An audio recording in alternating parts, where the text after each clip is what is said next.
Hello everyone, welcome back to Whisper Tales channel. Before we get started, comment below where you are from and what time you are watching. And did you know that 97% of you guys watching aren't subscribed yet? So make sure to subscribe and like.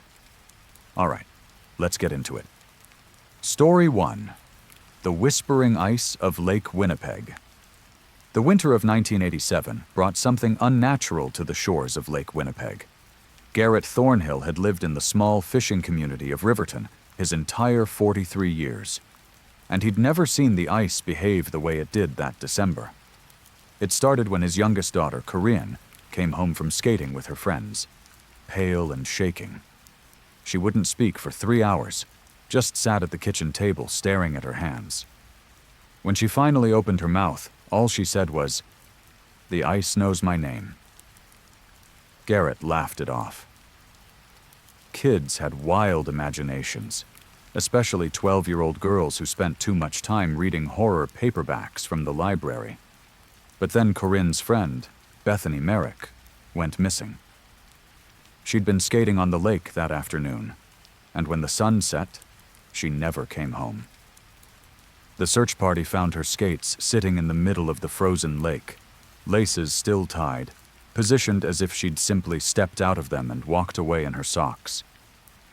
They never found Bethany. The ice was solid, 3 feet thick. There were no holes, no cracks, no signs of struggle. Just the skates, and a strange humming sound that seemed to come from deep beneath the frozen surface. Garrett tried to keep Corinne away from the lake after that, but Lake Winnipeg was the heart of their community. It provided their livelihood, their recreation, their identity. Telling someone from Riverton to stay away from the lake was like telling them to stop breathing. The humming grew louder as January arrived. People reported hearing it in their homes, in their cars, even in the middle of town, miles from the shore. It wasn't a mechanical sound or an animal sound. It was something else entirely, a vibration that seemed to resonate in your bones, making your teeth ache and your vision blur. Then came the whispers. Garrett heard his name spoken clearly one night as he sat in his ice fishing shack, alone on the frozen expanse. Garrett Thornhill. It came from below, from beneath the ice, crystal clear despite the thick barrier between him and the water. He ran. He left his gear, his catch, everything, and he ran across the ice toward the distant lights of shore. Behind him, he heard the ice cracking. But when he looked back, the surface remained smooth and unbroken. The cracking sound grew louder, surrounding him, coming from every direction, yet the ice held firm beneath his boots. He made it to shore, but 3 other fishermen didn't come back that night. Wade Pickering, Johannes Voss, and Terrence Halifax. The search and rescue team found their shacks the next morning, intact and undisturbed. Their trucks were parked on the access road. Their equipment was neatly stored. But the men were gone, as completely as if they'd never existed. The town held a meeting. Mayor Douglas Fenwick stood before the community center, trying to maintain order as people shouted theories and accusations. Some blamed a serial killer. Others insisted it was some kind of natural gas release from the lake bottom, causing hallucinations and confusion. A few of the older residents, the ones whose families had lived on these shores for generations, spoke of older stories. Stories their grandparents had told them about the lake taking payment, about ancient things that lived in the deep waters, waiting. Garrett knew the truth was something darker than gas, and stranger than folklore. He'd looked into the ice that night as he ran, and for just a moment, he'd seen shapes moving beneath the surface. Figures walking slowly along the lake bottom, their movements synchronized, their faces turned upward toward the barrier of ice that separated them from the world above. February brought warm weather, unseasonably warm. The ice began to thin weeks earlier than normal. The town breathed a collective sigh of relief, thinking their nightmare was ending. they were wrong. The night the ice broke, Garrett was woken by Corin screaming. He ran to her room and found her standing at the window, pointing toward the lake. The ice was moving, not breaking apart in chunks as it should during a thaw, but moving in waves, rising and falling like breath. Figures emerged from the water where the ice had pulled back, dozens of them, walking slowly toward the shore. Garrett grabbed his daughter and ran downstairs, yelling for his wife, Patricia. They locked every door, turned off every light, and huddled together in the basement. They heard footsteps on their porch. Slow, deliberate, dripping. Then came the knock. 3 measured strikes against their front door. Garrett held his breath, clutching his family tight. The knock came again. 3 more times. Then silence. When dawn broke, they emerged to find the town transformed. Every house bore the same mark on its door.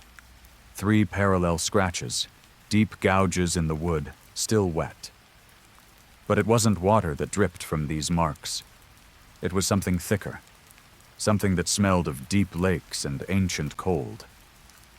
The disappeared were never found. Bethany Merrick, Wade Pickering, Johannes Voss, Terence Halifax, and 6 others who vanished that winter. Their families held empty casket funerals. The town tried to move on.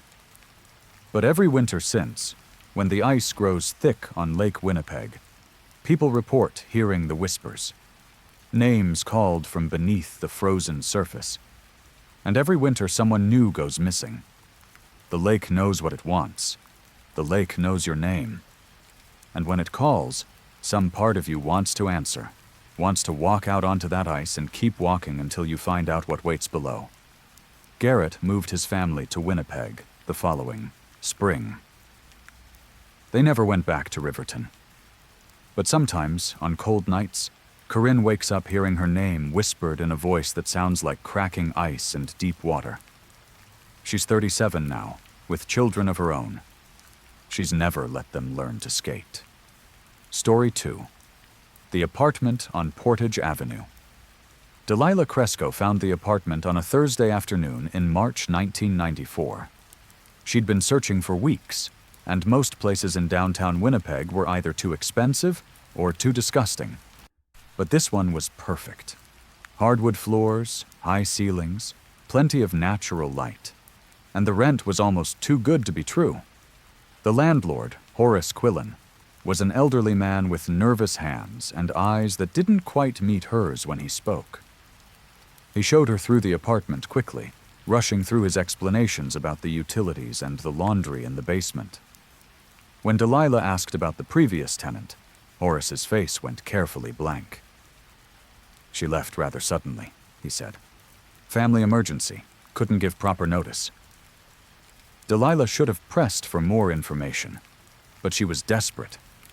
Her previous roommate had stolen her security deposit and disappeared, leaving her scrambling to find a new place before the end of the month. She signed the lease that afternoon. The first week was wonderful. The apartment was quiet. Her neighbors were polite when she passed them in the hallway, and she finally felt like she was getting her life together after a rough year. She was taking classes at the University of Manitoba, working nights at a restaurant on Corydon, and this apartment was her sanctuary. The scratching started on her 8th night in the apartment. She woke around 3 a.m. to a sound like fingernails dragging across wood. Slow, deliberate strokes that seemed to come from inside the walls. She lay in bed, frozen, listening as the sound moved from the bedroom wall to the corner, then stopped. She told herself it was mice. Old buildings had mice. She'd buy traps tomorrow. She pulled the covers over her head and eventually fell back asleep. The next night, the scratching returned. This time it was louder, more insistent. It moved around the entire perimeter of her bedroom, a continuous scraping that made her skin crawl. When she turned on the light, it stopped immediately. She searched the room but found nothing unusual. No holes in the walls, no droppings, no signs of infestation. She mentioned it to her neighbor, Sybil Parkhurst, an elderly woman who lived in the apartment next door. Sybill's expression changed the moment Delilah described the scratching. "What apartment number are you in?" Sybil asked, though she clearly already knew. 314. Sybil shook her head slowly. "You should leave, dear. That apartment isn't right." But Delilah had already paid first and last month's rent. She couldn't afford to lose that money. She pressed Sybil for more information, but the old woman just shook her head and went back inside her apartment, locking the door firmly behind her. That night, Delilah decided to stay awake and catch whatever was making the noise. She sat in bed with a flashlight and a hammer she'd found in the kitchen junk drawer. At exactly 3 a.m., the scratching began. But this time, it wasn't in the walls. It was in the closet. She watched in horror as the closet door slowly began to open, the old hinges creaking. The scratching grew frantic, aggressive, like something was desperately trying to claw its way out. Delilah wanted to run, but her body wouldn't move. She sat paralyzed as the door swung fully open, revealing the darkness within. Then she saw it.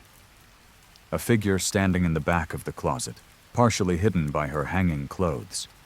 It was a woman, or had been once. Her skin was gray and mottled, her eyes sunken into dark hollows. She wore a floral dress that might have been pretty once, but was now stained and torn. Her fingers were bloody stumps, the nails torn away from desperate scratching. The figure stepped forward, and Delilah found her voice. She screamed, a raw sound of pure terror, and suddenly she could move again. She ran from the apartment in her pajamas, not stopping until she was out on Portage Avenue, gasping in the cold March air. She spent the night at a friend's place, trying to convince herself she'd been dreaming. But when she returned to her apartment the next morning with her friend, Marcel Duchamp, for support, they found scratches on the inside of her closet door.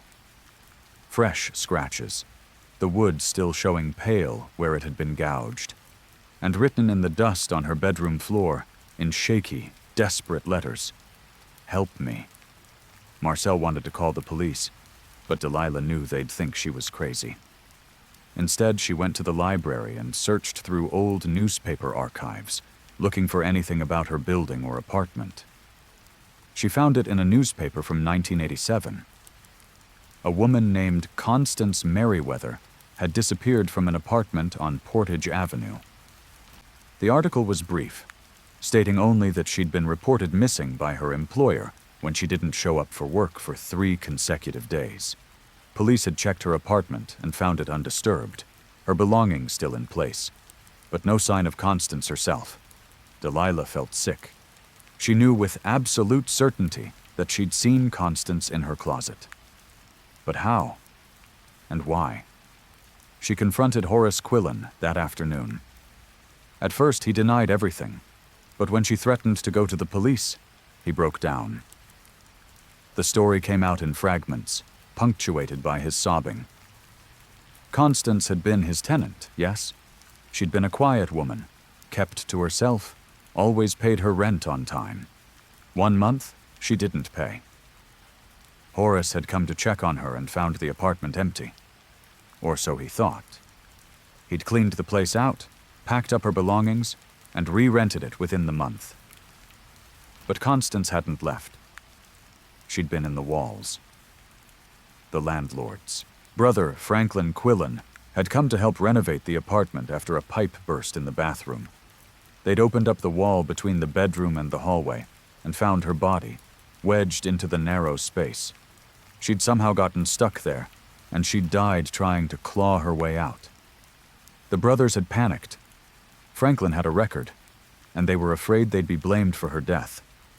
So they'd sealed the wall back up, painted over the repairs, and never told anyone. They'd let Constance rot inside the walls of apartment 314. Delilah left that day, forfeiting her rent, her security deposit, everything. She called the police from a payphone and reported what Horace had told her. The investigation that followed confirmed the story. They found Constance's remains exactly where Horace said they'd be. But here's what they never put in the newspapers, what Delilah learned only years later from a cop who'd been on the scene. When they opened that wall, Constance's body was in a position that didn't make sense. She was facing the bedroom side of the wall, her hands pressed against the drywall. But the scratches, the desperate claw marks that had worn her fingers to bone, those were on the hallway side of the wall.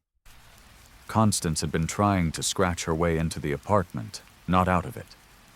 And when they examined her remains more carefully, they found she'd been dead for months before she ended up in that wall. The coroner estimated she'd died in her bed of natural causes, a brain aneurysm probably. So how did she get into the wall?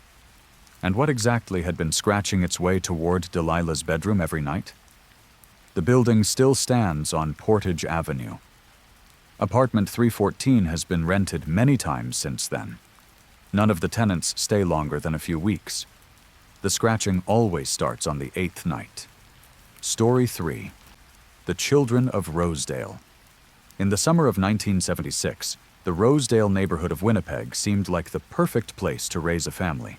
Tree-lined streets, well-maintained houses, good schools, and friendly neighbors. Maxine and Porter Langford moved into their dream home on a quiet cul-de-sac with their 2 daughters, Holly and Iris. The girls were 7 and 9, energetic and curious, always exploring the neighborhood on their bikes.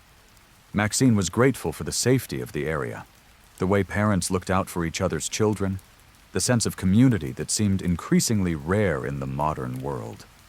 The first time Holly mentioned the other children, Maxine thought nothing of it. Holly had always had an active imagination, and it was natural for kids to make up stories about invisible friends. But when Iris started talking about the children too, Maxine paid more attention. "They only come out at night," Iris explained over dinner one evening. "After the streetlights come on, they want us to play with them." "What kind of games?" Maxine asked, humoring her daughters. Holly and Iris exchanged a glance, some unspoken communication passing between them. "They want to play hide and seek," Holly finally said, "but they hide in weird places we can't go." Porter laughed it off. Kids were always coming up with strange games. But Maxine felt a cold unease settling in her stomach. There was something in the way her daughters looked at each other, something that didn't quite fit with innocent childhood imagination. That night, Maxine couldn't sleep. She got up around midnight to get a glass of water and noticed the girls' bedroom door was open. She checked on them and found their beds empty. Heart pounding, she woke Porter, and they searched the house.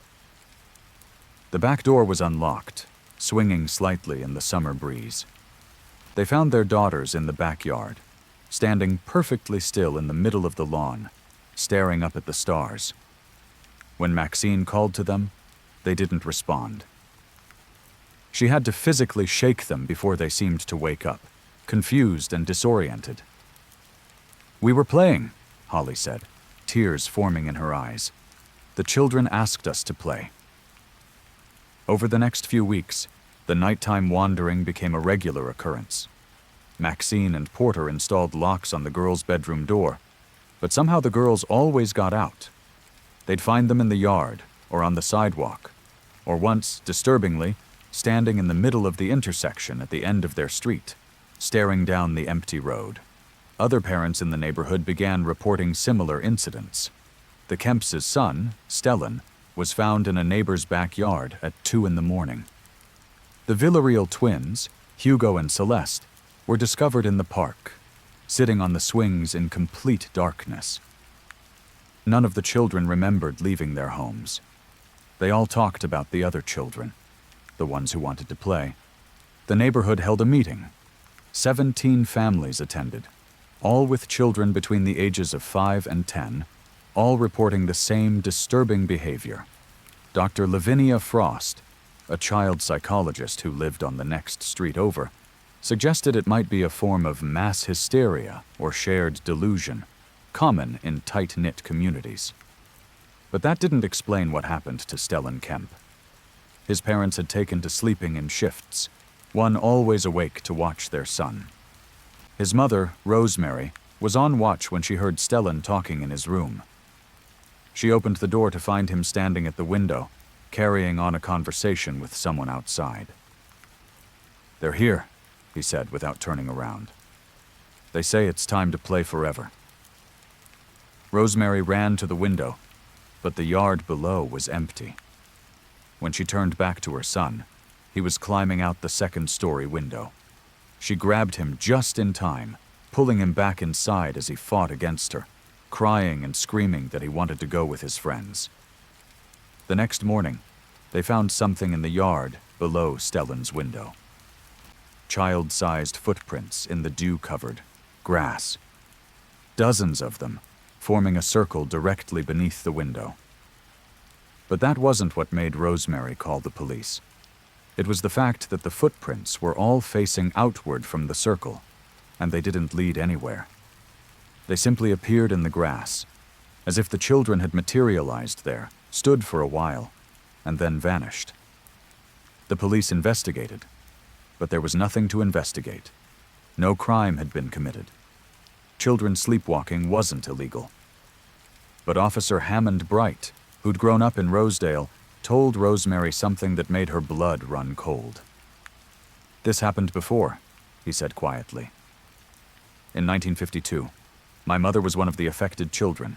It lasted the whole summer, and then in August, 3 kids disappeared, vanished from their beds in the middle of the night. They never found them." Maxine learned this from Rosemary and immediately started packing. She didn't care about the mortgage, about starting over, about what people would think. She was getting her family out of Rosedale. But Porter was hesitant. This was their dream home. They couldn't just abandon it because of some local legend and their daughter's overactive imaginations. They compromised. They'd send the girls to stay with Maxine's mother in Selkirk for the rest of the summer. If things calmed down, they'd come back. If not, they'd sell the house and move. Holly and Iris left on a Tuesday morning. By Wednesday night, 3 more children had vanished. Hugo and Celeste Villarreal, and a 6-year-old boy named Timothy Harnett.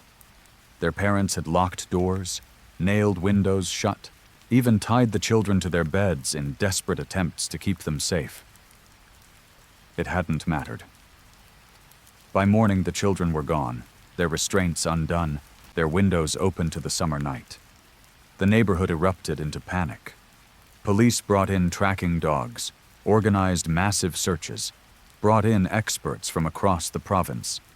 They found nothing. The children had simply vanished, as completely as if they'd never existed. Except for one thing. In each of the missing children's bedrooms, written on the wall in what looked like frost despite the summer heat, were the words, "We wanted to play forever." The Langfords sold their house within the month and never returned to Rosedale. 30 other families did the same. The neighborhood, once so perfect and welcoming, became known as a place to avoid. Houses sat empty, property values plummeted. But here's what Maxine never told anyone, not even Porter. The night before they left Winnipeg for good, she drove past their old house one last time. It was after midnight, the street dark except for the pools of light beneath the street lamps. And there, in front of the house, she saw them. Children. Dozens of children standing in a circle on the lawn. They were holding hands, all facing inward, all perfectly still.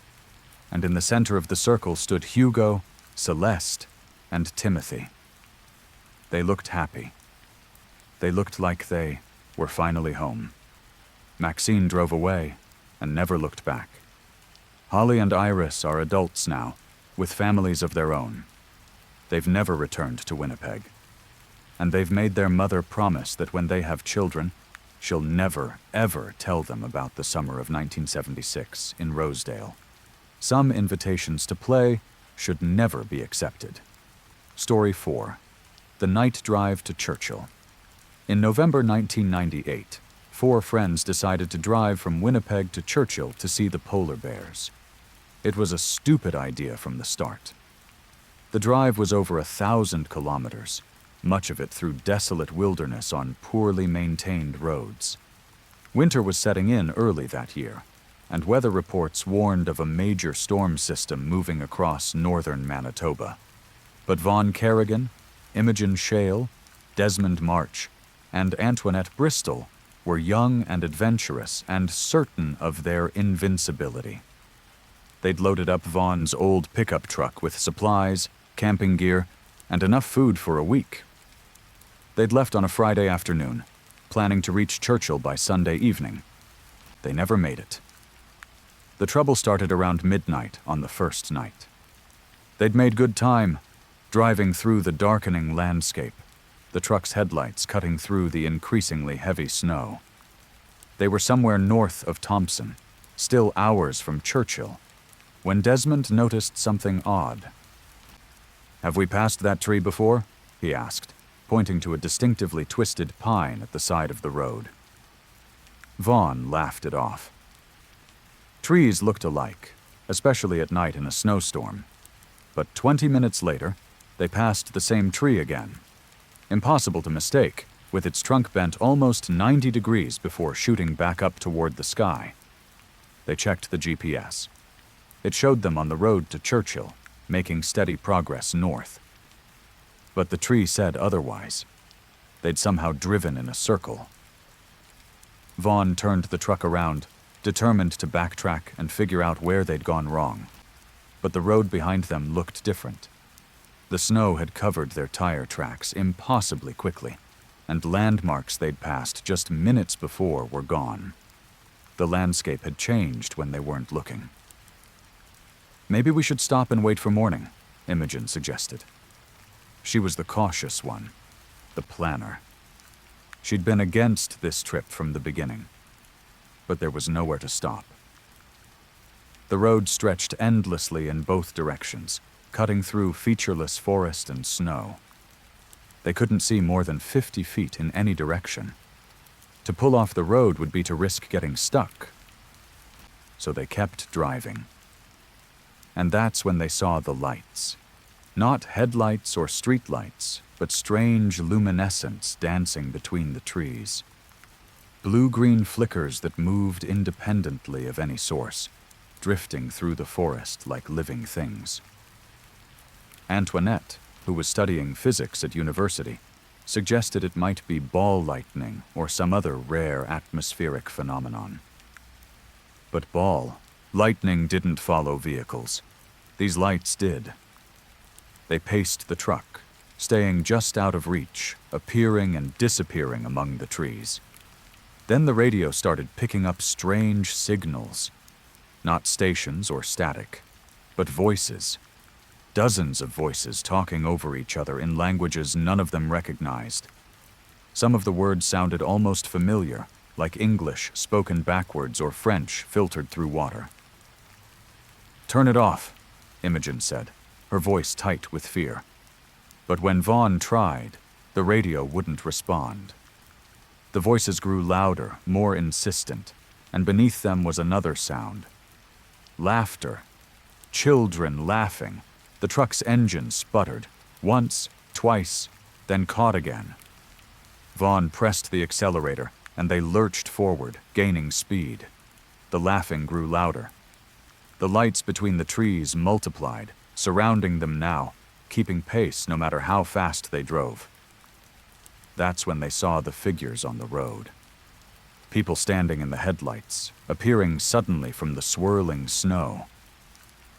Vaughn swerved to avoid them, the truck fishtailing dangerously on the icy road.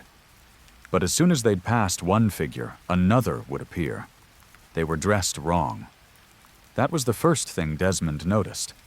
They wore old-fashioned clothes, styles from decades past. And they weren't moving like they were trying to get out of the way.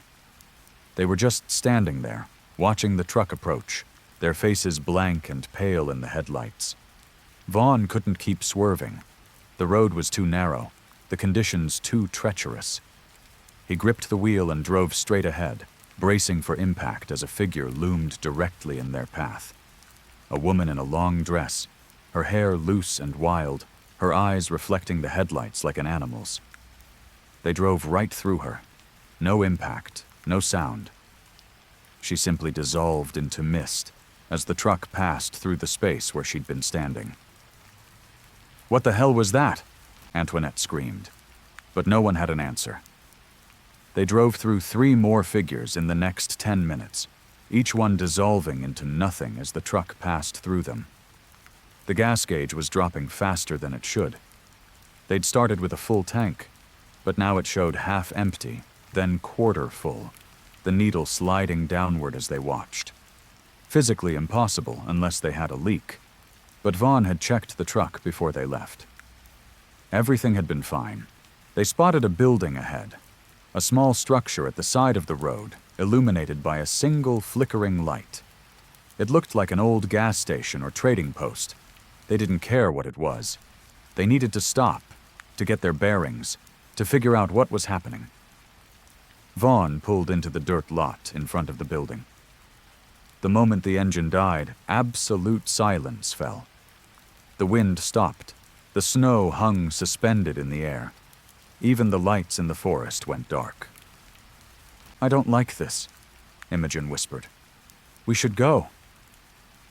But the truck wouldn't start. Vaughn turned the key over and over, but the engine just clicked uselessly. They were stranded. Desmond got out to check under the hood. The moment his feet touched the ground, he felt it. A vibration, a deep thrumming that came from the earth itself. It made his bones ache, made his vision blur. "Something's wrong with the ground," he called to the others. But when he looked back at the truck, he saw something that made his voice die in his throat. The others were frozen. Vaughn, with his hand on the keys, Imogen reaching for the door handle, Antoinette with her mouth open mid-sentence. They weren't moving. They looked like statues, like someone had pressed pause on reality. Desmond tried to move toward them but found he couldn't. His body wouldn't respond. He could only watch as the door of the building opened, and something emerged. It looked human from a distance, but as it got closer, the wrongness became apparent. Its proportions were off, limbs too long, joints bending in directions that shouldn't be possible. It moved in jerky, insectile motions, covering the distance between the building and the truck impossibly quickly. It leaned down to peer through the truck's windows, examining the frozen occupants with something that might have been curiosity. Its face was smooth and featureless except for a mouth that split too wide when it opened, revealing rows of teeth that looked like they'd been stolen from different animals and jammed together. Then it looked at Desmond. It seemed surprised to find him unfrozen, standing there in the parking lot. It approached him with that same jerky, wrong movement. Desmond wanted to run, to scream, but his body still wouldn't obey. The thing reached out with fingers that were too long, too thin. When it touched his shoulder, Desmond felt a coldness that went deeper than physical sensation. It was like the thing was reaching into his mind, peeling back layers of thought and memory, examining what it found there. Then it spoke. Or rather, sound came from it, though its mouth didn't move. "Lost," it said in a voice that seemed to come from everywhere and nowhere. "All lost on this road. Always lost." Time stuttered. Desmond experienced the next moments in fragments, discontinuous flashes. The thing pulling its hand away, the snow resuming its fall, his friends moving again in the truck, unaware that anything had happened. The building behind, them, suddenly looking different. Not old and weathered, but ancient and decayed, as if centuries had passed in an instant. "Get in the truck," Vaughn was shouting. The engine had somehow started again. Desmond ran, dove into the truck bed, and they were moving before he could even grab hold of anything. They drove for hours, or maybe minutes. Time felt unstable, elastic. The road unwound ahead of them, and the forest gradually began to look normal again. The sun rose, though they couldn't say how much time had passed. Their phones all showed different times, different dates even. They reached Thompson by what they thought was noon, though their phones insisted it was 3 in the afternoon 2 days later. They'd lost almost 48 hours somewhere on that road. None of them spoke about what happened. They refueled, turned around, and drove straight back to Winnipeg, taking turns at the wheel, never stopping except for gas and bathroom breaks. The drive that should have taken 16 hours took them 6. Time was still wrong, still broken. When they got back to Winnipeg, they found that 5 days had passed since they'd left. Their families had filed missing persons reports. Police had organized searches, but there was no evidence of where they'd been. The GPS records in Vaughn's truck showed a continuous drive from Winnipeg to Thompson and back, with no stops, no deviations, no lost time. They went to the police together and tried to explain, but their story made no sense. Missing time, impossible figures on the road, buildings that appeared and disappeared. The officers listened politely and concluded the group had gotten lost in a blizzard, possibly suffered from carbon monoxide poisoning or hypothermia-induced hallucinations. But Desmond knows what happened. He has the proof. On his shoulder, where that thing touched him, there's a mark. It looks like a handprint, but the fingers are too long, the proportions all wrong. And it hasn't faded. 14 years later, it's still there, a permanent reminder of something that touched him on a road that may not fully exist in our world. He's researched it since then. He's found stories, whispers really, about that stretch of highway, about drivers who disappear and return days later with no memory of where they've been, about buildings that appear only at night, only in storms, only to the lost and desperate, about things that live in the spaces between destinations, feeding on the confusion of travelers who've strayed too far from the mapped and known world. Vaughn, Imogen, and Antoinette refuse to talk about it. They've moved on, or at least they pretend to. But Desmond can't let it go. He's driven that route 12 times since 1998, always in winter, always at night, trying to find that building again, trying to understand what touched him on that impossible road. He's never found it. But sometimes, when he's driving late at night on any road, when the darkness presses close and his headlights seem to illuminate less than they should, he sees the lights in the forest, blue-green flickers dancing between the trees, and he knows they're following him, waiting for the night he finally gets lost enough to find his way back. Story 5. The Museum Specimen. Dr. Felicity Warburton had worked at the Manitoba Museum for 11 years before she discovered the specimen in the archives. She was cataloging items in the basement storage area, a massive labyrinth of shelves and boxes containing artifacts that hadn't been displayed in decades. Some of them had never been displayed at all. The specimen was in a wooden crate, marked with a date, April 7th, 1923. No other information, just that single date painted on the side in faded black numbers. Felicity almost passed it by, but something about the crate made her pause. The wood was older than it should be, weathered in a way that spoke of more than 75 years of storage. And there was a smell coming from it, faint but distinctly unpleasant, like preservatives gone bad. She pried open the crate with a crowbar and found a glass cylinder inside, about 3 feet tall and a foot in diameter. Inside the cylinder, suspended in yellowed fluid, was something that made her breath catch. It looked almost human. The proportions were right, the general structure familiar. But the details were all wrong. The skin was pale, almost translucent, and through it you could see structures that weren't quite bones, arranged in configurations that didn't match human anatomy. The head was oversized, the eyes huge and lidless. The mouth was too wide, filled with teeth that looked like they'd been designed to interlock in complex ways. And most disturbing of all, the hands. Each hand had 7 fingers, each finger jointed in 3 places instead of 2, each ending in what looked like a small hook rather than a fingernail. Felicity checked the museum's catalog system. There was no record of this specimen. No acquisition date, no source information, no scientific classification. It simply didn't exist in any official capacity. She should have reported it immediately to her supervisor, Reginald Moss.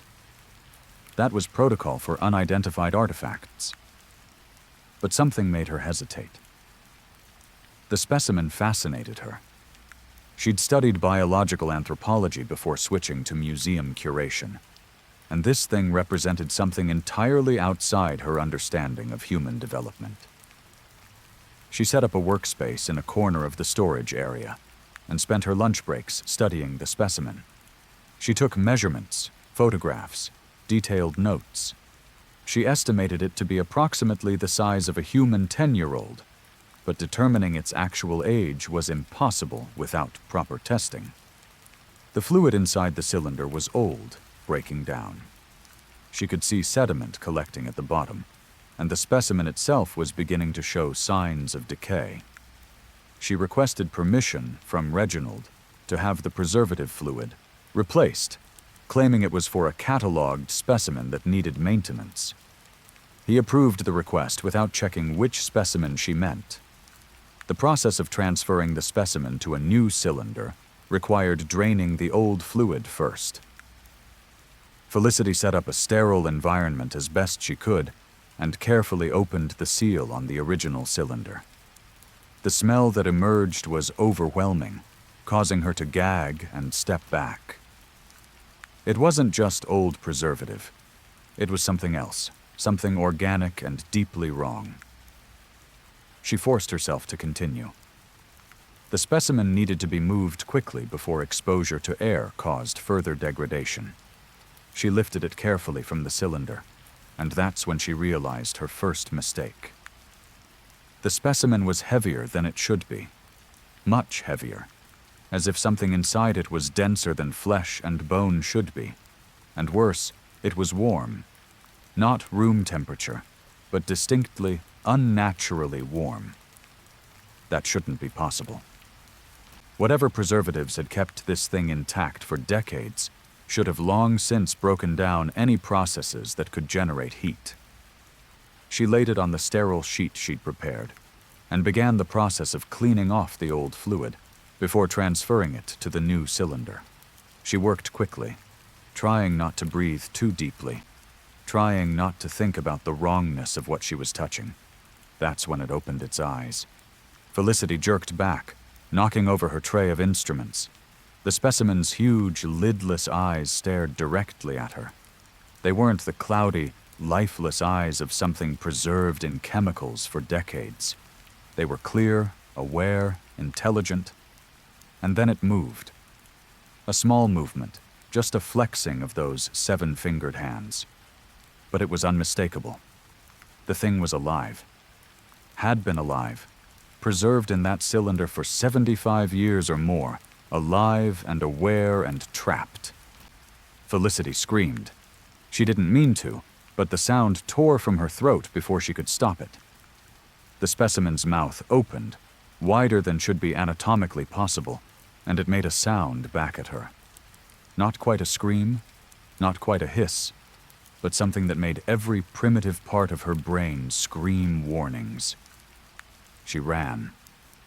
She left the specimen there on the table, surrounded by her instruments and notes, and she ran up the stairs to the main floor, bursting into Reginald's office without knocking.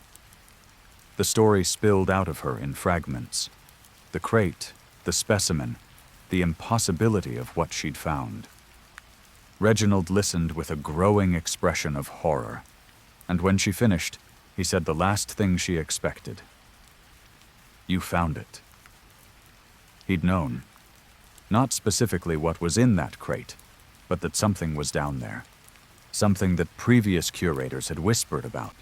Something that had no official existence but couldn't be disposed of. The specimen had been there since before the current museum building had been constructed. It had been transferred from the old provincial museum, and, before that, from a private collection belonging to a man named Cedric Thornberry, who died in 1923. "No one knows what it is," Reginald said quietly, "or where Thornberry found it. His papers were destroyed in a fire the day after he died. All we have are rumors. He claimed he'd found evidence of another species, something that lived alongside humans in prehistoric times. Something that was almost human, but not quite." They went back down to the storage area together. Reginald had worked up the courage to at least document what Felicity had found, even if they decided to seal it back in its crate and pretend they'd never seen it. The specimen was gone. The sterile sheet was empty, except for a wet stain where it had been lying. The new cylinder stood unused, and on the table, written in the old preservative fluid, were symbols. Not letters, not any language either of them recognized, but clearly intentional marks. A message from something that had been trapped for decades and was finally free. They searched the storage area for hours. The specimen was nowhere to be found. But they found other things. Marks on the floor, drag marks that couldn't have been made by human hands. Small items knocked over or moved. And in the back of the storage area, behind decades of accumulated boxes and crates, they found a hole. A gap in the brick wall that opened into darkness beyond. The museum sits on what used to be marshland before Winnipeg grew and developed. The early builders had constructed a network of drainage tunnels beneath the foundations, ways to manage the water table and keep the basements dry. Most of these tunnels had been sealed decades ago, but apparently not all of them. The specimen had found its way into those tunnels, into the underground spaces beneath downtown Winnipeg, into a network of forgotten passages that connected to sewers, to old building foundations, to spaces that hadn't seen light in 100 years. Felicity and Reginald never reported what happened. They sealed the hole in the wall with concrete. They destroyed all of Felicity's notes and photographs. They fabricated paperwork showing that the crate from 1923 contained nothing but deteriorated textiles that had been properly disposed of. But sometimes, people who work late at the museum report strange things. Sounds in the walls, like something moving through the spaces between the floors. Shadows that seem to have too many fingers. And once, a janitor named Carlton Beach swore he saw something in the basement. Something pale and translucent, with huge eyes and hands that had too many fingers. It had looked at him for a long moment before disappearing into the shadows, moving in a way that suggested intelligence, purpose, and possibly malice. The museum still stands, and if you visit, you might notice certain areas in the basement are marked as off-limits to staff and public alike. Those are the areas nearest to the sealed hole in the wall. The areas where, if you're quiet and listen carefully, you can sometimes hear something moving in the darkness beneath the floor. Dr. Felicity Warburton left the museum 6 months after the incident. She's never spoken publicly about what she found, but she's never entered another museum basement either. Some specimens, she learned, aren't preserved because they're dead. Some specimens are preserved because letting them out would be far worse than keeping them imprisoned. And somewhere beneath Winnipeg, in tunnels that most people don't know exist, something that was almost human but not quite walks in the darkness, finally free after decades of imprisonment, trying to understand what this world has become in the time it was trapped. Story 6. The Recording Studio on Notre Dame.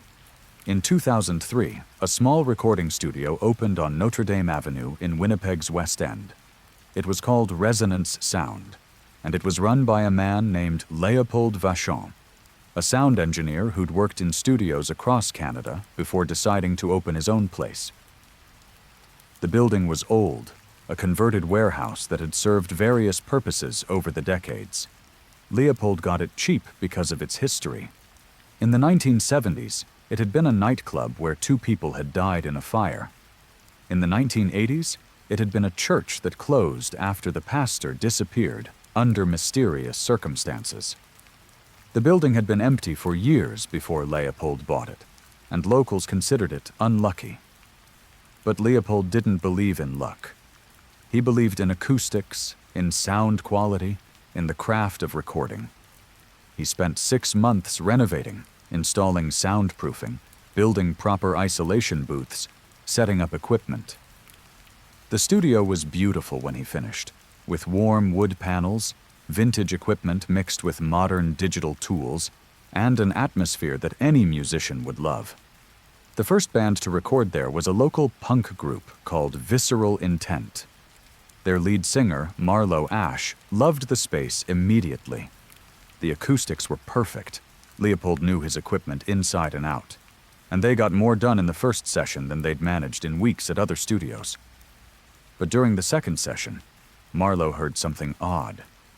They were recording a guitar track when, through his headphones, he heard a voice. Not one of his bandmates, and not Leopold in the control room. A woman's voice, singing softly beneath the guitar. The melody was haunting, unlike anything Marlo had heard before, and the language wasn't English. He couldn't even identify what language it might be. He asked Leopold about it, but when they played back the recording, there was nothing there. Just the guitar track, clean and clear. Leopold suggested it might have been bleed from another channel, or perhaps radio interference, though he couldn't explain how that would have gotten through the studio's shielding. Over the next few weeks, other musicians reported similar experiences. A drummer named Cecilia Price swore she heard a child crying during a tracking session, so clearly it seemed to be in the room with her, but the recording captured nothing. A folk singer, Nathaniel Kerr, heard what sounded like dozens of people whispering during a particularly emotional take, and the whispers had been saying his name. Leopold began to worry. Word was spreading about the weird occurrences at Resonance Sound. Some musicians found it intriguing, the idea of a haunted studio adding to their artistic mystique. But others were disturbed enough that they canceled their bookings. Then came the incident with Monroe Talbot. Monroe was a solo artist working on his first album, recording late into the night as Leopold watched from the control room. They were working on a song Monroe had written about his father's death, a deeply personal piece that required multiple takes to get the emotion right. During the 5th take, Leopold saw Monroe's expression change through the control room window. The singer had gone pale, his eyes wide with fear, but he kept singing. When the take ended, Monroe ripped off his headphones and burst out of the recording booth. "Did you hear that?" he demanded. "Tell me you heard that." Leopold hadn't heard anything except Monroe's beautiful, heartbreaking vocal performance. But Monroe insisted that through his headphones, layered beneath his own voice, he'd heard his father singing with him. His father, who'd been dead for 3 years. And it wasn't just the voice. His father had been singing lyrics that Monroe hadn't written yet, verses that existed only in his notebook at home. They played back the recording. Nothing. Just Monroe's voice, solo and clear. Monroe refused to continue the session. He packed up his equipment and never came back to Resonance Sound. Leopold tried to convince him it was stress, grief manifesting as auditory hallucination. But Monroe was adamant. His father's voice had been real. And more than that, his father had been trying to tell him something, singing words about what came after death, about the spaces between sounds where the dead could sometimes make themselves heard. Leopold started staying later at the studio, recording in the empty space, trying to capture whatever others had been hearing. He set up multiple microphones, recording constantly even when no one was there to make music. He filled hard drives with hours of silence, searching through the files for any anomaly, any hint of the voices people had reported. He found them on the 43rd hour of recordings. At 3:17 in the morning, every microphone in the studio had captured something. It lasted exactly 7 seconds. A chorus of voices, dozens, maybe hundreds, all singing the same melody. The sound was impossibly rich, harmonies layering on harmonies in ways that human voices couldn't physically produce. And beneath the singing was something else. A rhythm that wasn't quite percussion, more like a heartbeat, deep and slow and wrong. Leopold had the file analyzed by audio experts. They confirmed it was there, it was real, but they couldn't explain it. The frequencies were odd, some of them slightly outside the normal range of human hearing. The harmonics didn't match any known musical scale, and most disturbing, when you isolated certain frequencies and amplified them, you could hear words in the singing. Names. Hundreds of names being called out, one after another. Leopold recognized some of those names. They were people who died in the building. The 2 victims of the nightclub fire in the 1970s. The pastor who disappeared from the church in the 1980s. Others he couldn't identify, but they were spoken with such clarity, such precision, that they had to be real names of real people. He made copies of the recording and sent them to universities, to paranormal investigators, to anyone who might be able to explain what he'd captured. Most ignored him. A few suggested it was an elaborate hoax. But one researcher, Dr. Ingrid Castellano from the University of Manitoba, was intrigued. She came to the studio with equipment to measure electromagnetic fields, temperature variations, anything that might explain the phenomenon. She found nothing unusual. The building was old, but structurally sound. The wiring was new. There was no source for the anomalies Leopold had been experiencing. But during her investigation, she heard it herself. She was in the main recording space, alone, when every speaker in the studio suddenly activated.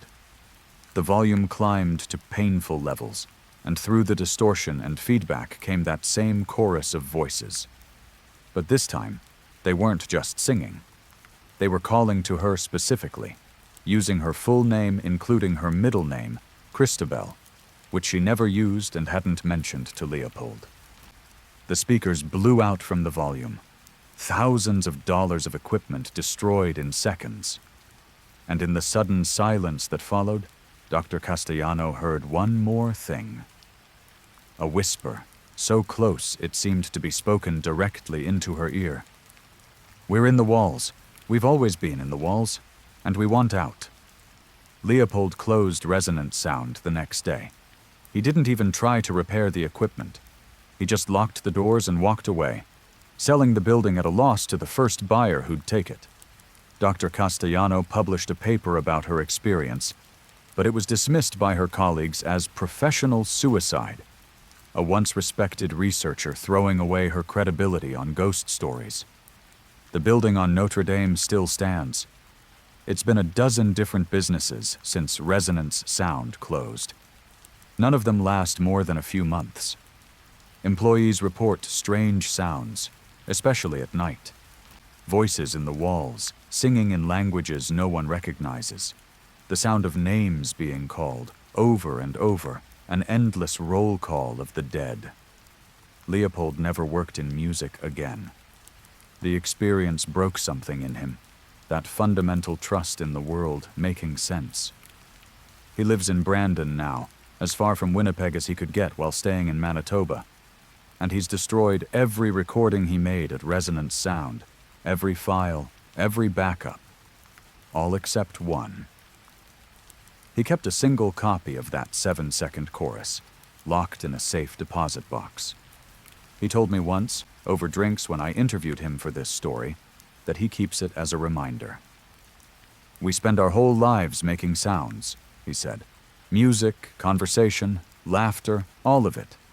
We think those sounds just dissipate, fade away into nothing. But what if they don't? What if every sound we've ever made is still out there somewhere, trapped in walls and floors and foundations? What if buildings remember? And what if, sometimes, they sing back? Story 7. The Thaw.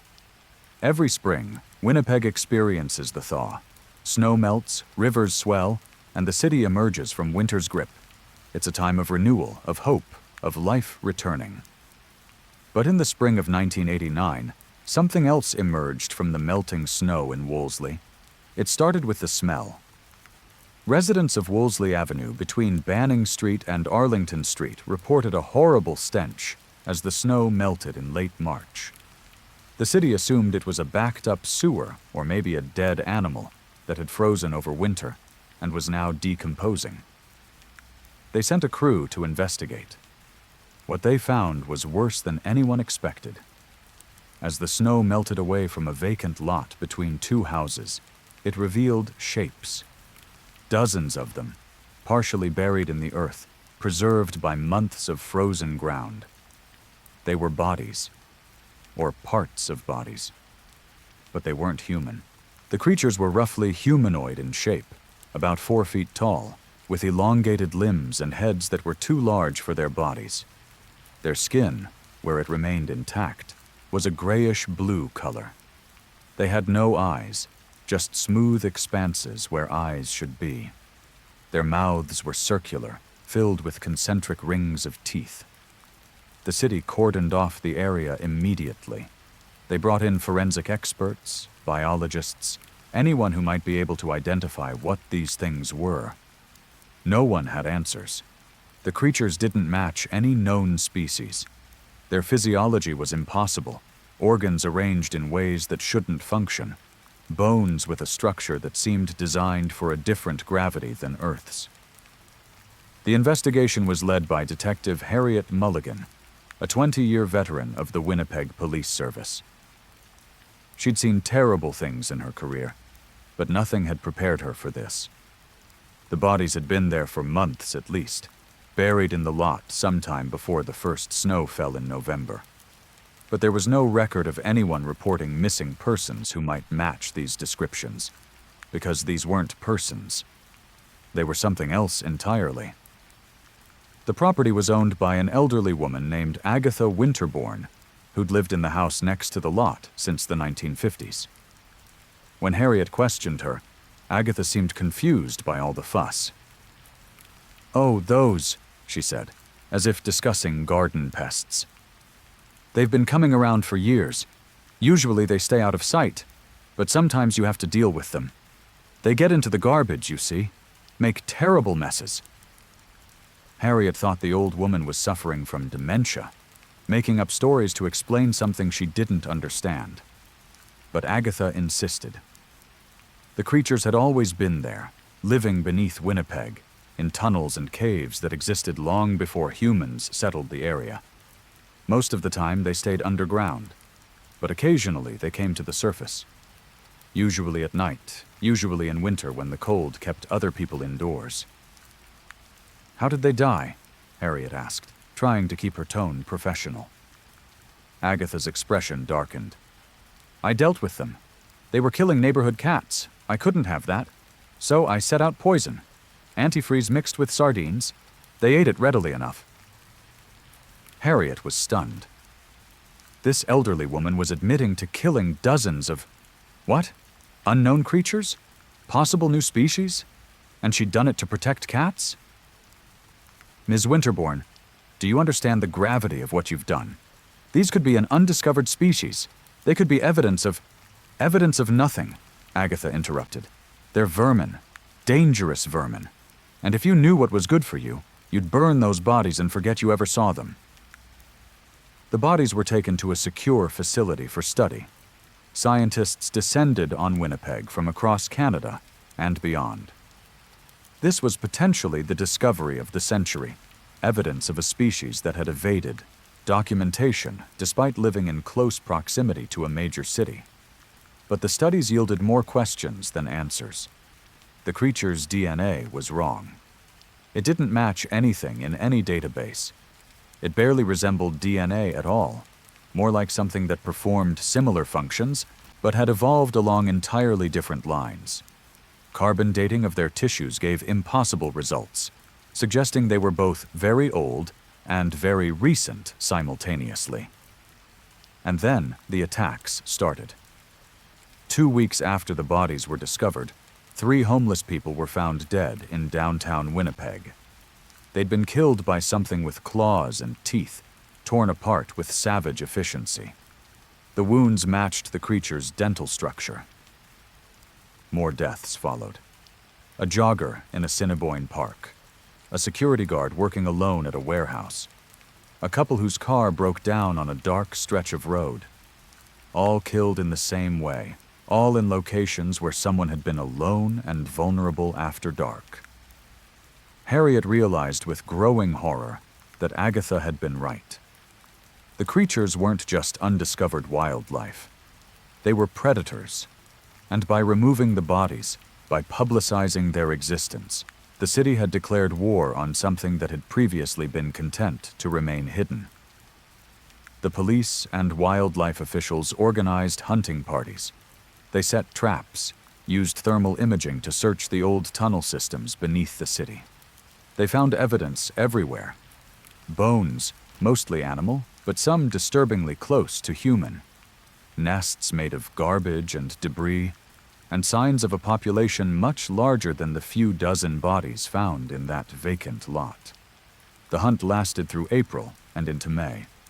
The official body count of creatures killed was 47, but there were likely more, escaping into tunnels too small or deep for humans to follow.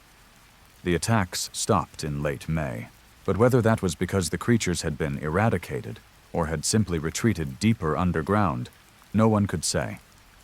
The whole thing was quietly buried.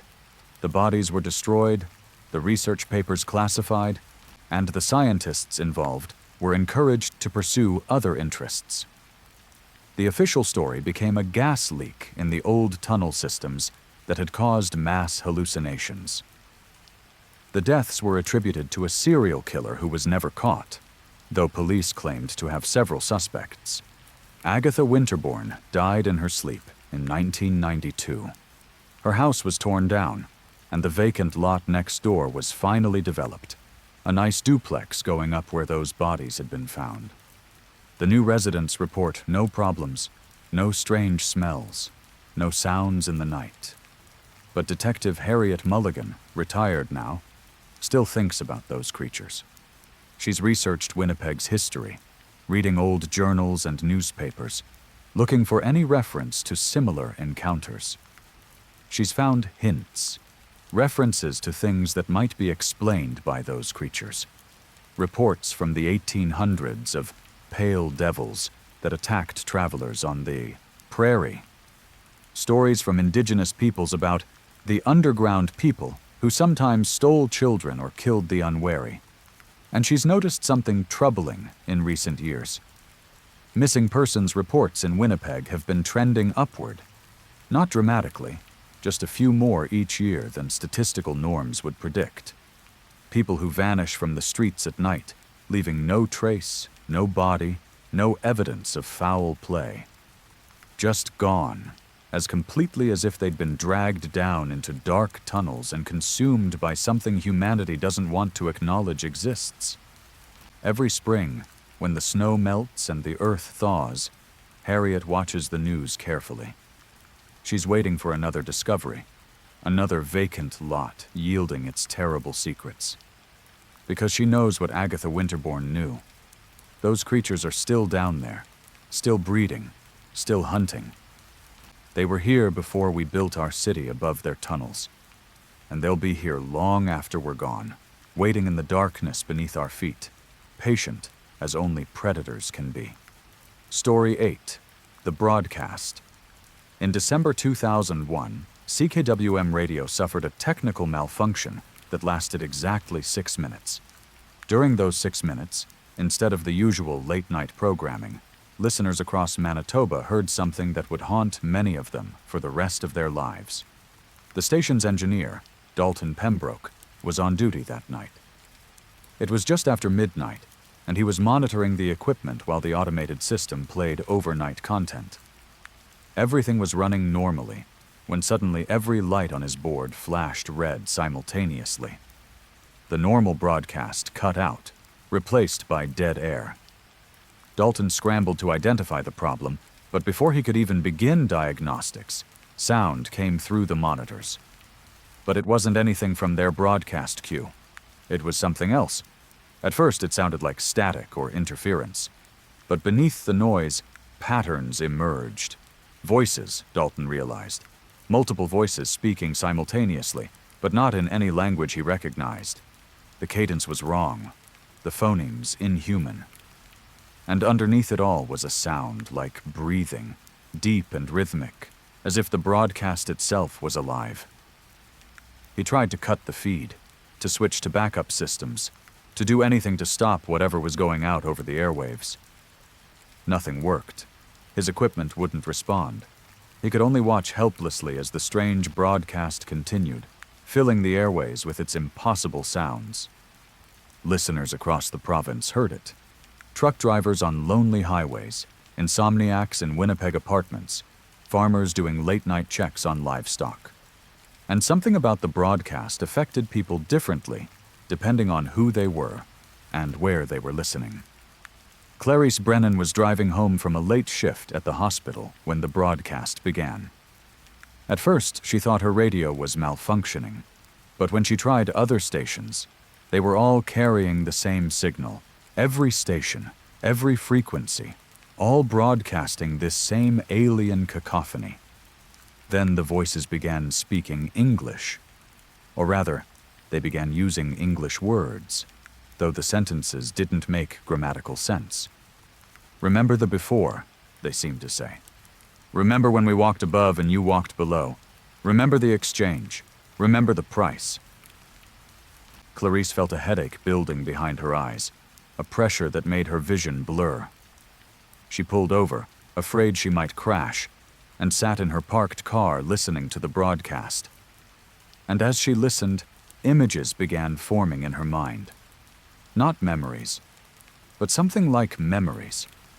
Cities that weren't cities, structures that weren't buildings, entities that weren't quite people moving through spaces that weren't quite real. She wasn't alone in this experience. Across Manitoba, dozens of people reported similar visions. Some saw vast underground complexes, tunnels and chambers stretching for miles beneath the prairie. Others saw the sky filled with lights that weren't stars, patterns and movements suggesting intelligence and purpose. A few saw something worse, themselves, or versions of themselves, living different lives in places that couldn't exist, serving purposes they didn't understand. The broadcast ended exactly 6 minutes after it began. The normal programming resumed as if nothing had happened.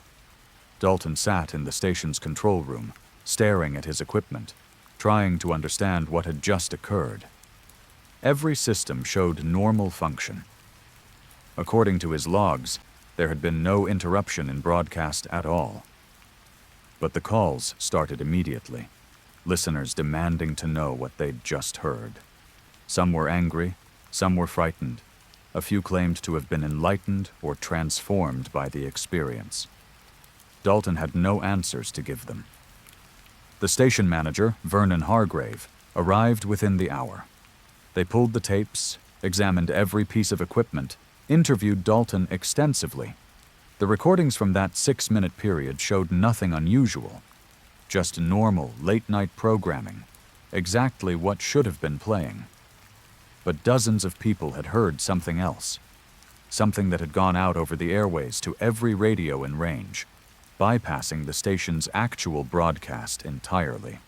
The Canadian Radio, Television and Telecommunications Commission investigated.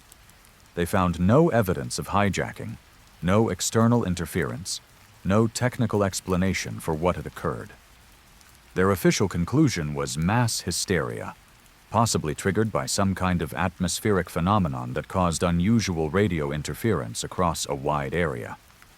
But the affected listeners knew better. They'd heard something real, something that had reached into their minds and left marks. Many of them suffered lasting effects. Nightmares about underground places, dreams of voices calling them to locations they'd never been. Some developed an intense aversion to radio broadcasts of any kind, unable to listen without experiencing panic attacks. Clarice Brennan was particularly affected. The visions she'd experienced during that broadcast continued, appearing at random moments when she was stressed or tired. She'd be at work, helping a patient, and suddenly she'd see double. The hospital room and another place simultaneously, occupying the same space. She started keeping a journal, documenting these experiences, trying to understand what was happening to her. The journal entries became increasingly disturbing. She wrote about seeing entities that looked human but weren't, people she recognized but who were subtly wrong. She described feeling watched constantly, as if something was observing her from a place just slightly out of phase with normal reality. In March 2002, Clarice disappeared. She left work one evening and never made it home. Her car was found parked outside CKWM's transmission tower, her keys in the ignition, her journal on the passenger seat. The last entry, written in shaky handwriting, read, "They're calling again. Different from the broadcast, more direct. They want me to find the threshold. They say it's under the tower, where the signal is strongest. They say others are already there, waiting. I have to go. I have to understand." Police searched the area around the transmission tower thoroughly. They found nothing. No signs of struggle, no evidence of foul play, no indication of where Clarice might have gone. The tower sat on a flat, empty field. There was nowhere to hide, nowhere to go. Yet she had vanished as completely as if she'd stepped out of reality itself. 3 other people who'd heard the broadcast also disappeared over the following year. All of them had reported the same ongoing visions, the same feeling of being called to something. All of them vanished without a trace, their cars found near radio transmission towers in different parts of Manitoba. CKWM changed its call letters in 2003, becoming CFWM. New management, new branding, an attempt to distance themselves from the incident. But Dalton Pembroke never forgot. He left broadcasting entirely, unable to shake the feeling that he'd been complicit in something terrible. He'd been the one on duty, the one monitoring the equipment while that broadcast went out. Even though he'd been powerless to stop it, he felt responsible for whatever had happened to those people. He spent years researching similar incidents, finding scattered reports of strange broadcasts interrupting regular programming, always late at night, always with the same impossible qualities. Reports dating back to the earliest days of radio, scattered across different countries, different eras, but all describing essentially the same thing. Voices speaking in unknown languages, delivering messages that human minds couldn't quite process, leaving listeners changed in ways they couldn't explain. Dalton developed a theory, one he's never shared publicly because he knows how crazy it sounds. He believes the broadcasts aren't coming from within our world at all. They're bleeding through from somewhere else, using our radio infrastructure as a gateway. And whoever or whatever is sending them is trying to communicate, trying to reach us, trying to prepare us for something. What exactly, he doesn't know. But he's compiled a list of dates when similar incidents have occurred, looking for patterns. The intervals are irregular but not random. They're decreasing, the time between broadcasts getting shorter. The next one, by his calculations, should happen sometime this year. He's warned people, posted his research online, tried to spread the word. Most dismiss him as a conspiracy theorist or someone broken by a traumatic experience. But a few listen. A few prepare, making sure they don't have radios in their homes, avoiding anything that might pick up a broadcast when the next incident occurs. Because Dalton knows something others don't. He's found the original recordings from that night in 2001. They don't show normal programming like the official investigation claimed. They show exactly 6 minutes of that strange broadcast, preserved in the station's archives, misfiled and forgotten. He's listened to those recordings hundreds of times, using audio analysis software to break down the sounds. And buried in the noise, hidden beneath the voices and the breathing and the static, he's found something. A pattern, a code perhaps, information encoded in the broadcast itself. He hasn't been able to fully decode it yet, but he's gotten fragments. Enough to know that the broadcast was both a warning and an invitation. Something is coming, or something has always been here, waiting for the right frequency to fully manifest. The next time you're listening to late-night radio and the signal cuts out, replaced by strange sounds or voices, pay attention.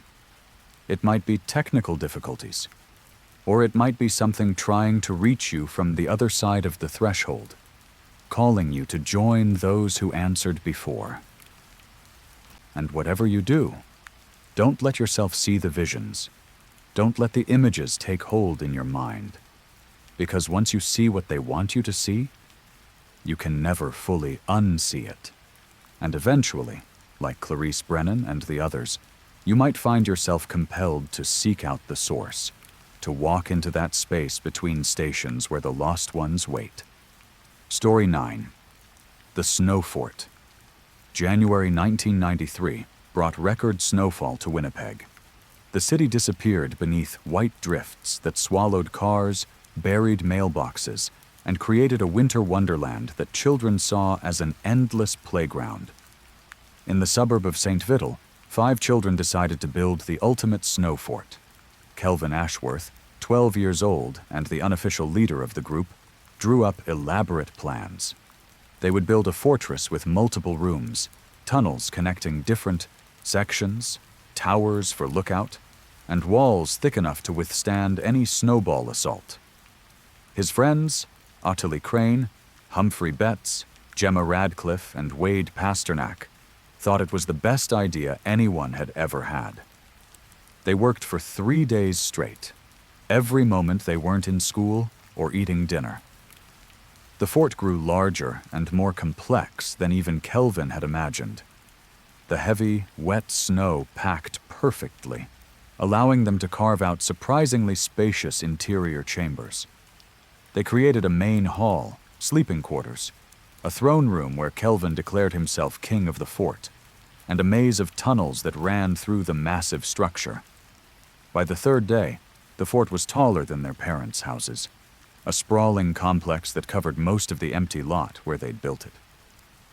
Other kids from the neighborhood came to admire it, but the original 5 creators were the only ones allowed inside. This was their fortress, their creation, their kingdom. On the 4th day, they discovered the room they hadn't built.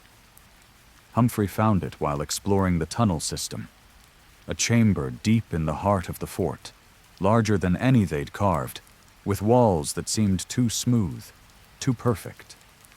And it was cold in that room, colder than the other parts of the fort, cold enough that their breath frosted immediately, and their exposed skin began to sting. "Did one of you dig this?" Humphrey asked the others when they gathered to investigate. Everyone denied it. They'd mapped out their entire construction project. This room shouldn't exist. Gemma was the first to notice the decorations. The walls of the chamber weren't blank like the others. They were carved with intricate patterns, swirls and symbols that seemed to move when you looked at them directly. And in the center of the room was a pile of something that definitely wasn't snow. It looked like bones, small animal bones arranged in a deliberate pattern. "We should fill this in," Ottilie said, her voice nervous. "This is weird. Someone else must have added it when we weren't here." But Kelvin was fascinated. The chamber was clearly old, older than their fort. Somehow, while digging their tunnels, they'd intersected with something that had been buried in the snow before they started building.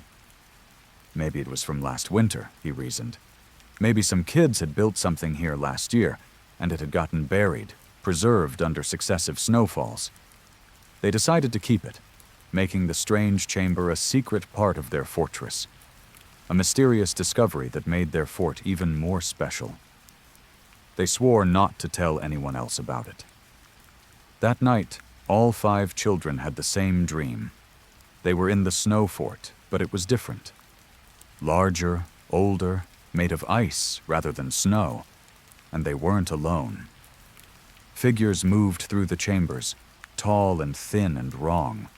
The figures didn't walk so much as glide, leaving no tracks, their movements fluid and unnatural. And in the dream, the children understood that these figures had always lived in the snow, that winter was their domain, and that by building their fort, the children had unwittingly created a gateway. They woke simultaneously at 3 a.m, each in their own bed, each knowing somehow that the others had shared the dream. None of them went back to sleep. They lay awake until dawn, and when they met at the school bus stop, they didn't need to discuss it. They all knew they needed to destroy the fort. But when they got home that afternoon, ready to collapse their creation, they found it had changed. The fort was bigger, substantially bigger, with new sections they definitely hadn't built. The walls were taller, the tunnels more extensive, and the entrance had moved, the carefully designed doorway they'd created now on the opposite side of the structure. "That's impossible," Wade said, his voice shaking. "Snow doesn't just build itself." They should have walked away. They should have gotten their parents, called the police, done anything except what they actually did. But they were 12 years old, and the fort was calling to them.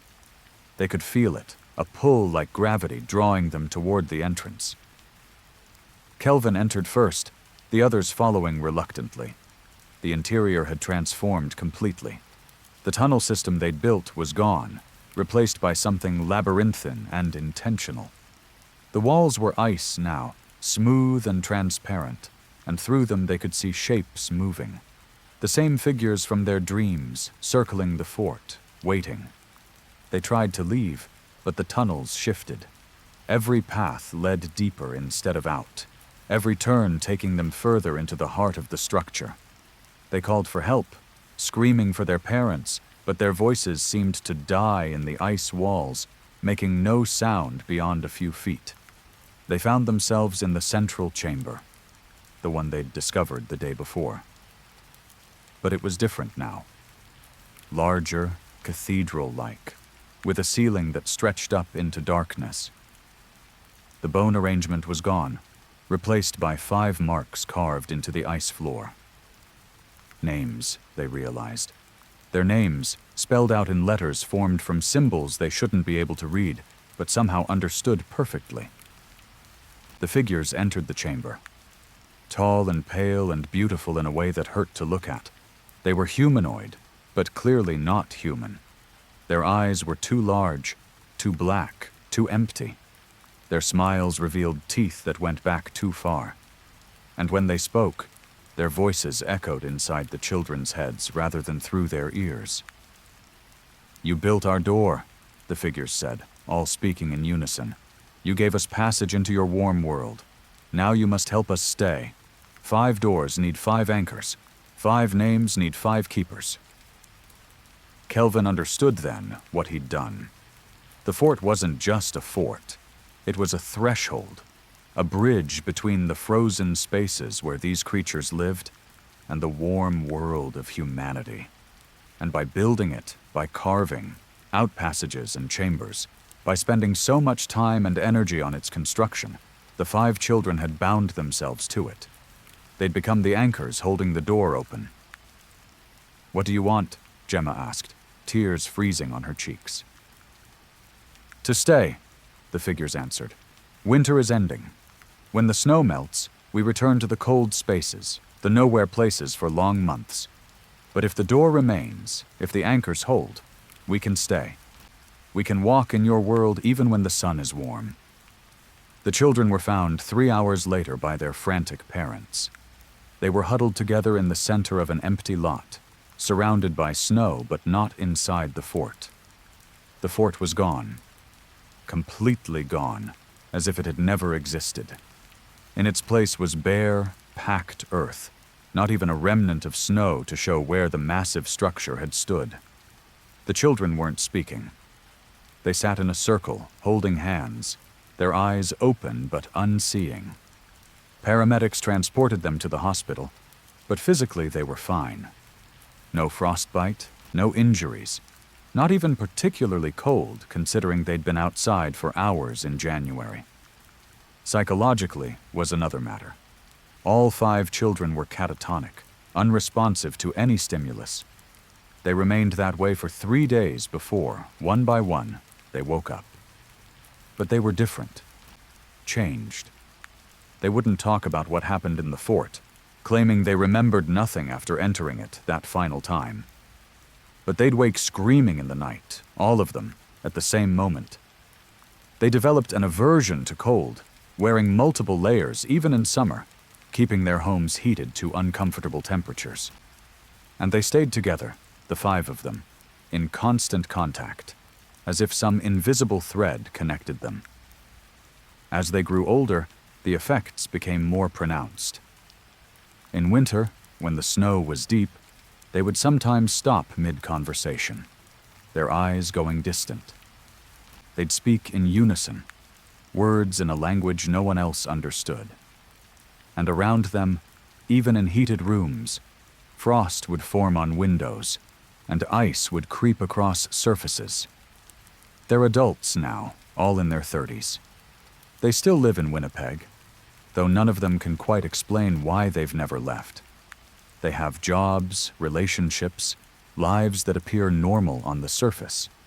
But every January, during the heaviest snowfalls, they gather together in Kelvin's house. They lock the doors, close the curtains, and wait out the storms together. Because sometimes, when the snow is falling heavily and the world is white and silent, they can see the figures again.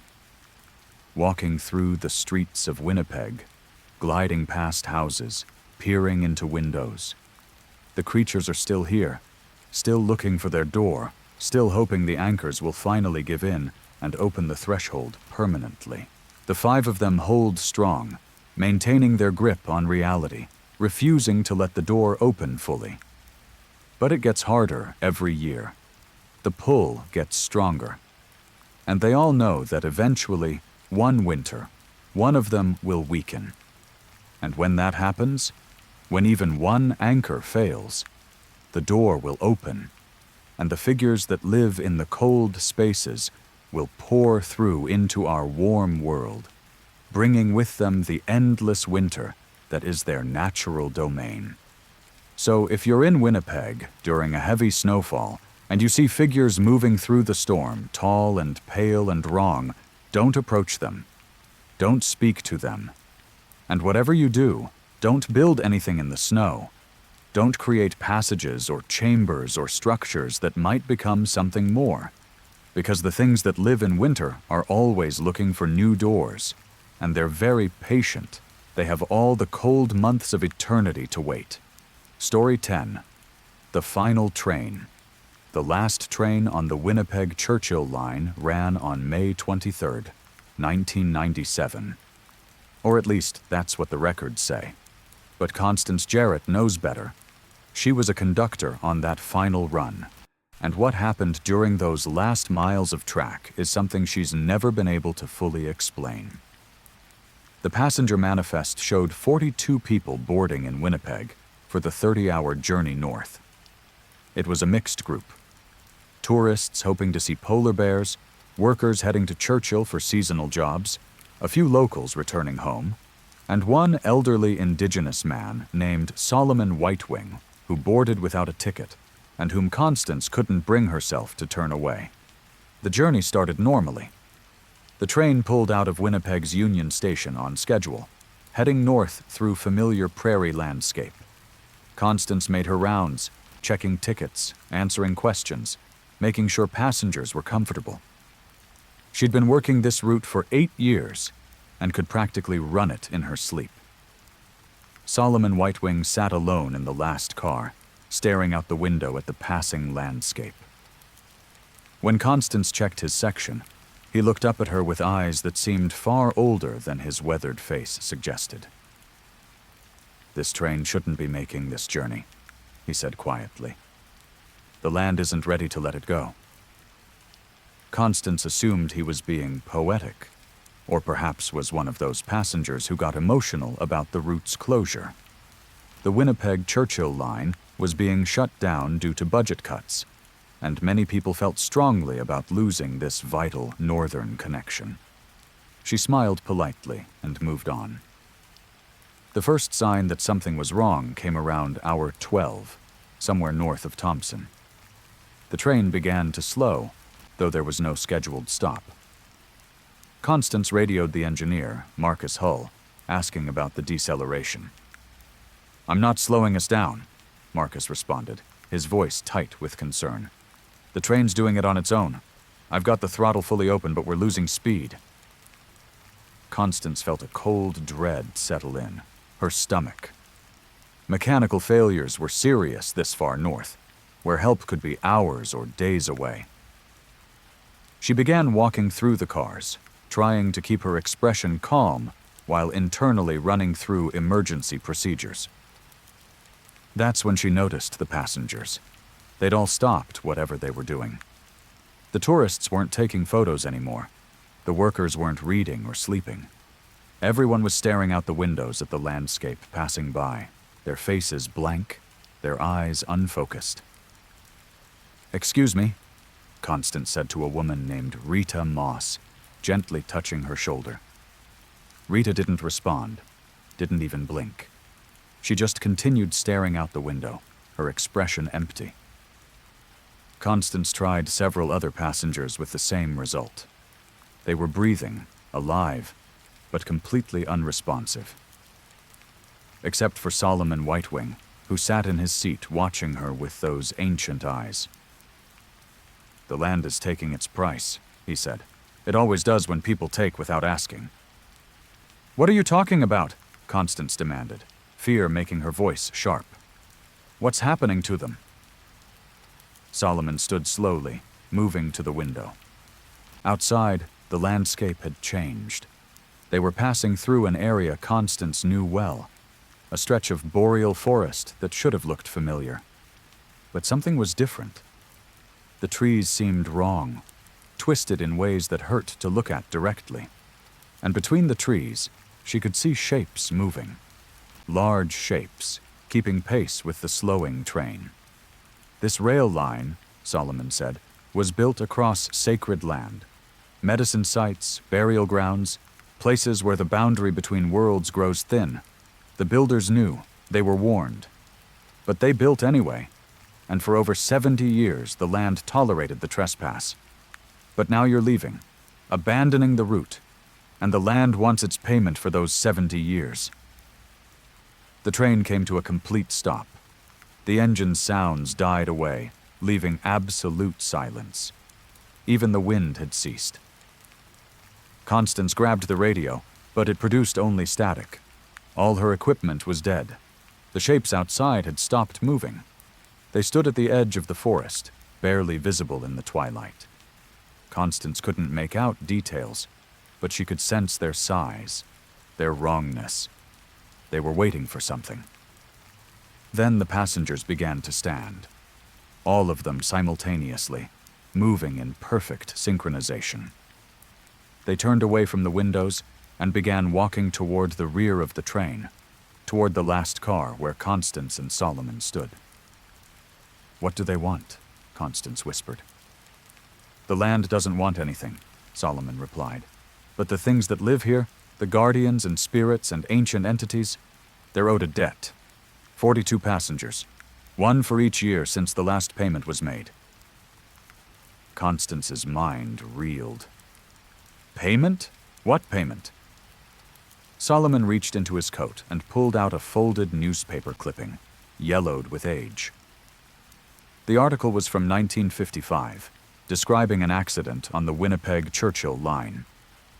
The train had derailed, killing exactly 42 people. But what caught Constance's attention was the last paragraph, a quote from a railway official. We'll ensure nothing like this ever happens again. We've taken appropriate precautions." "What precautions?" Constance asked.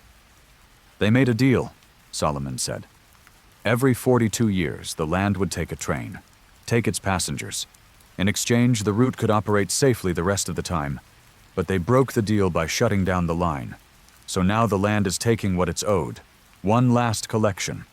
The passengers had reached their car now, filling the aisles, their faces still blank, moving with mechanical precision. They weren't walking toward Constance and Solomon so much as they were being pulled, drawn by something outside the train. "We have to stop this," Constance said desperately. "We have to—" "You can't stop it," Solomon interrupted. "But you can redirect it.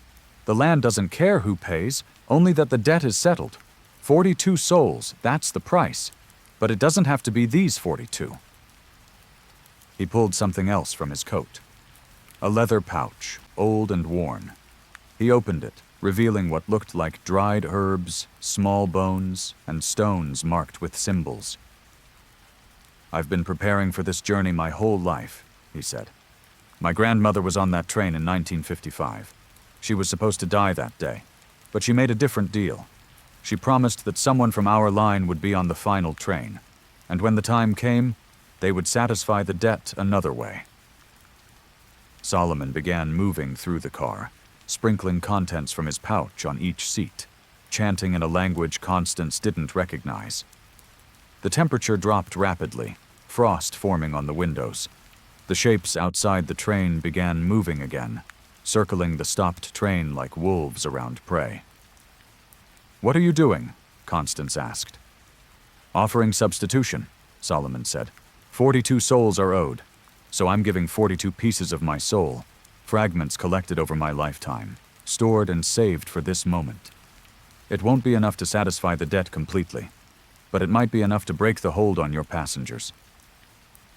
The chanting grew louder, more intense. The train began to shake, a deep vibration that came from the earth itself. Outside, the shapes howled, a sound that was part animal, part wind, part something that had no equivalent in the natural world. Then Solomon collapsed. He fell to the floor, his body convulsing, his mouth open in a silent scream. His skin began to change, aging rapidly, decades passing in seconds. His hair whitened completely, then fell out. His skin tightened against his bones, then began to crack and flake away like old paper. The passengers gasped, all of them simultaneously, as if they'd been holding their breath and could finally exhale. They blinked, looked around in confusion, asked what had happened, and why they were all standing in the aisle. Constance knelt beside Solomon, but there was nothing she could do. He was dying, his body consuming itself to fuel whatever ritual he'd performed. His eyes, still ancient despite his deteriorating body, found hers. "Not enough," he whispered. "I couldn't give enough. The land still hungers. But I bought you time. Get these people to Churchill. Get them off the train before—" He never finished. His body crumbled into dust, into fragments that scattered despite the still air, dissipating until nothing remained but his empty clothes and the leather pouch. The train's engine roared back to life. Constance ran to the radio, got Marcus on the line. He was confused, disoriented, claimed he'd blacked out for a moment but was fine now. She ordered him to get them to Churchill as fast as possible. The train lurched forward, accelerating faster than was safe on those old tracks. Behind them, the shapes at the forest's edge receded, but they didn't disappear. They followed, keeping pace, waiting. The rest of the journey was a nightmare of speed and fear. The train rattled and shook, pushed beyond its limits, but it held together. Passengers asked questions Constance couldn't answer. They'd all experienced the blackout, the lost time, but none of them remembered the blank-faced march toward the rear car. Only Constance and Marcus, the crew members, retained full memory of what had happened. They reached Churchill at dawn, 36 hours after leaving Winnipeg. The train pulled into the station. and didn't just stop. It died. The engine seized, the brakes locked, and Marcus said later that he could swear he heard the train sigh, like something releasing its last breath. Constance helped all 42 passengers disembark. They took their luggage, headed into town, went about their lives. Most of them eventually made it back to Winnipeg via other means, their northern adventures complete. But Constance never took another train. She left the railway industry entirely, unable to shake the memory of those shapes in the forest, the feel of Solomon Whitewing's dust slipping through her fingers, the knowledge that they'd escaped something that should have claimed them all. She's researched since then, digging through records, talking to elders from northern communities, piecing together the history of the Winnipeg-Churchill line. She's found evidence of Solomon's story. Not proof, nothing that would convince skeptics, but enough to confirm her own experience. There was a deal. There were sacrifices made over the decades, deaths attributed to accidents that might have been something more deliberate. And the train truly did end that day. The Winnipeg-Churchill line shut down permanently, the tracks falling into disrepair, reclaimed by the wilderness. The train itself was decommissioned, but before it could be scrapped, it vanished from the rail yard where it was being stored. No theft, no records of it being moved. It simply disappeared. Sometimes, northern communities report hearing a train in the night. The distant sound of a horn, the rhythmic clatter of wheels on tracks that no longer exist. And sometimes, travelers in those remote areas claim to see a train passing through the wilderness, its windows lit, passengers visible inside. A ghost train, running the route it died on, carrying the souls it should have delivered to whatever darkness waited in the forest that night. Constance is in her 60s now. She's lived a quiet life since 1997, but she's never forgotten Solomon Whitewing's sacrifice, or the debt that still hangs over that northern route. Because Solomon said his offering wasn't enough, he bought time, delayed the collection, but didn't cancel it entirely. The land is patient. The things that live there can wait.